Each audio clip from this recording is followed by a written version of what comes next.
السلام عليكم ورحمة الله وبركاته. الحمد لله وأصلي وأسلم على سيد الأولين والآخرين نبينا محمد وعلى آله وصحبه أجمعين. Alhamdulillah, chers frères et sœurs, nous voulons vous entretenir sur le mois de Al-Muharram.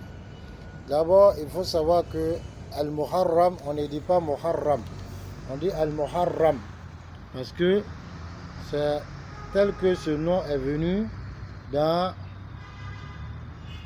les textes de la Sunna et aussi dans les paroles des savants, et c'est comme ça qu'on l'appelle dans la langue arabe. On dit Al-Muharram, on ne dit pas Muharram comme les autres. Ça, c'est la première des choses. Et ce mois de Muharram, c'est le premier mois du calendrier lunaire. Et comme l'a dit, ça a été l'a dit Abu Bakr radiyallahu anhu, rapporté par Bukhari et Muslim, Rasoul dit sallallahu alayhi wa sallam,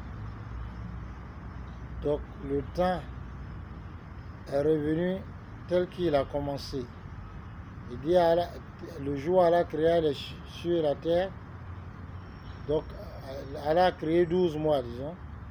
Et les 12 mois, parmi les 12 mois, il y a 4 qui sont sacrés.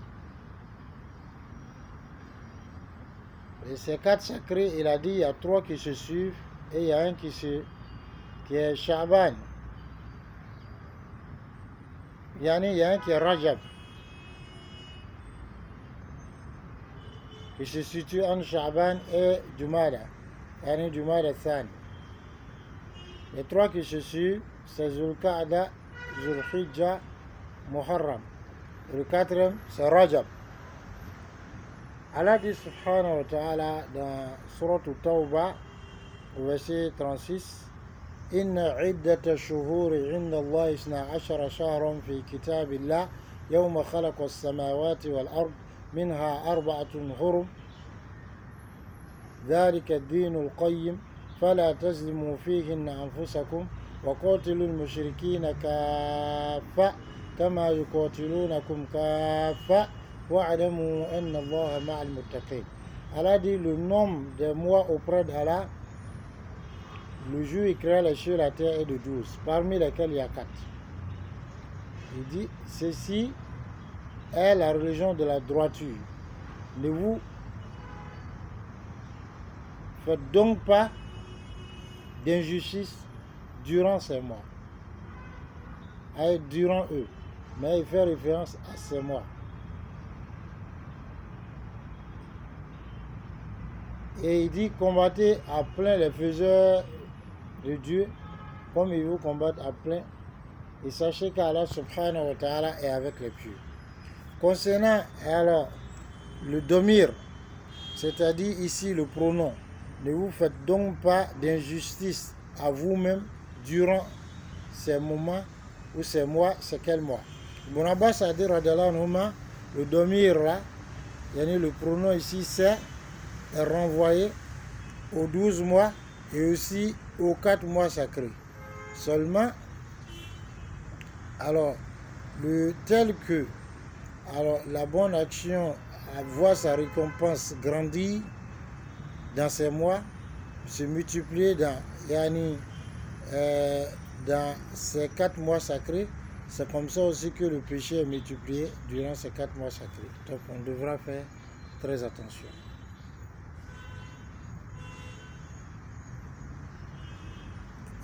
Et Qatada, radiyallahu anhu, il a dit une parole semblable à cela, disant que l'injustice est interdite dans tous les mois, sauf que dans ce mois, dans ces 4 mois, elle constitue un plus grand péché.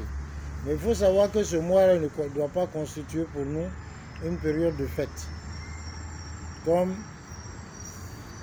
les chrétiens ont dit, commencer le calendrier par la naissance présumée de Isa alayhi salam. Naissance qu'ils disent, c'est celle de Isa, ils ont fait des fêtes. Des musulmans se mettent à faire des festivités. Non, nous on ne doit pas faire de festivités, même si c'est le nouvel an. Hatta même se féliciter ou faire des doigts par rapport à ces festivités, est-ce que cela fait partie de la sunna? Non. Seulement si quelqu'un te fait des doigts par rapport au nouvel an musulman, tu lui réponds, comme l'a dit l'imam Ahmad bin Hanbal rahimahullah, il a dit que il n'aime pas cela. Seulement si quelqu'un donc te fait des doigts, donc tu réponds parce qu'on est obligé de répondre yani à la tahiyya, à la salutation. Comme l'a dit Ibn Usaymin aussi rahimahullah, l'avis le plus authentique sur cette question, c'est que on ne fait pas d'invocation spécifique. Seulement, si quelqu'un fait des invocations, on lui répond, on dit Amin, ou alors à toi la même chose. Et il ne faut pas se baser sur le fait que les croyants ou les Sahaba, après que Omar ait fait choura avec eux, concertation, alors ont décidé d'établir un calendrier. Non, ils n'ont pas décidé d'établir un calendrier pour fêter, mais c'est pour leurs propres affaires. C'est-à-dire que Omar, il avait, quand il était calife, des gouverneurs qui étaient un peu partout. Alors, les lettres lui venaient, mais lui, il ne savait pas de quand est-ce que dataient ces lettres. Et donc, il fallait savoir quand est-ce que ces lettres ont été écrites et beaucoup d'autres choses que les gens devaient, beaucoup d'autres choses qui amenaient à savoir yani certaines dates ou à faire certains calculs, yani ont amené les Sahaba à établir un calendrier, mais ceci ne doit pas être un moment de fête.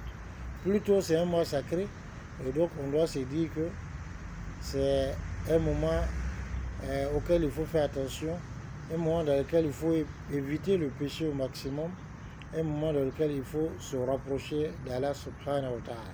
Ce mois de Muharram, il est très important, en ce sens que c'est l'un des 4 mois sacrés, et c'est Allah lui-même qui l'a rendu sacré.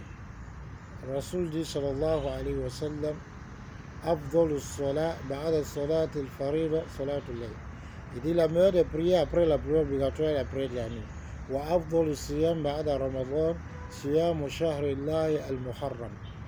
Yani, le meilleur des jeûnes après celui de Ramadan est le jeûne du mois d'Allah al-Muharram. Donc Rasul sallam l'a appelé le mois d'Allah. Donc c'est Allah lui-même, donc subhanahu wa ta'ala, donc yani on dit le mois d'Allah. Alors que tous les autres mois appartiennent à Allah. Seulement pour qu'on dise le mois d'Allah, c'est une marque donc d'appréciation, une marque de considération. C'est ce qu'on appelle idafatu tashrif, c'est-à-dire c'est une attribution de gloire, yani d'élévation, pour dire que c'est quelque chose de grand. De même, Muharram, c'est très important. Et le jeûne, et quand on regarde ce hadith qui dit le meilleur des jeûnes après celui de Ramadan est celui du mois d'Allah, al-Muharram, alors l'hadith sous-entend qu'on peut jeûner tout le mois de Muharram. Et c'est comme ça beaucoup de savants l'ont compris. D'autres savants ont dit non, puisque Aïcha a dit, radiyallahu anha, que Rasulullah sallallahu alayhi wa sallam, il n'y a pas un mois qu'il a jeûné entièrement en dehors de Ramadan. Donc alors, il s'agit de jeûner une grande partie de Muharram, mais pas la totalité de Muharram. Mais les autres ont répondu que cette parole de Aïcha radiyallahu anha peut être une affirmation par rapport à ce qu'elle sait et à ce qu'elle a vu, mais pas forcément nier. Cette parole ne nie pas forcément le fait que Rasul sallam ait jeûné d'autres mois entièrement. Mais à la kulli-hal, la compréhension de ce hadith, est-ce qu'il englobe le jeûne de la totalité du mois de Al-Muharram, ou bien c'est la grande partie du mois de Al-Muharram? Et wallah alam, c'est une divergence entre les savants. Mais si on jeûnait une grande partie d'Al-Muharram, ce serait mieux. Ou alors si on cherchait à jeûner le jour de Ashura, en tout cas, on serait dans ce qui est recommandé, car on nous accorde la bonne compréhension. Assalamu alaikum wa rahmatullahi wa barakatuh.